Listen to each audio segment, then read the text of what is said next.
Using transitions can really help to engage your readers and keep them connected to your writing, because without transitions, it can be very abrupt to jump from one topic to another. And transitions actually help to show relationships between your ideas. So some of the different types of transitions might be transitions that show time frames. They might show relationships that are cause and effect. They might be transition that shows addition, or there might be some that show how ideas contrast with one another. So for example, in the category of time, there are the words then, next, after, and so on. Cause and effect might be because or consequently. In the category of addition, you might say also, similarly. And then if you had a category of contrasting, you might say however or but. So you can see how these show different relationships.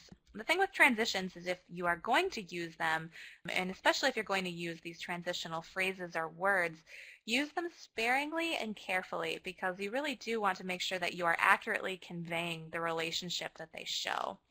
So a lot of times you can tell that, a good transition also uses repeated words or phrases. And now I know I just told you, don't use extra repetition if it's not necessary. But sometimes a way to keep the reader engaged and keep the thought and concept flowing is to repeat just a word or a phrase that's a keyword or phrase that helps the reader to continue moving on.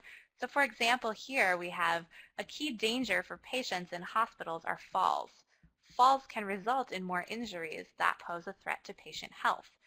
Notice the word falls is repeated, but it's kind of necessary to keep the reader moving forward. And also punctuation can help to keep the reader moving in the direction of the paper. Instead of using a period, for example, which is a little more abrupt, you might consider using a semicolon, which indicates that you have two complete sentences, but the ideas are related to one another.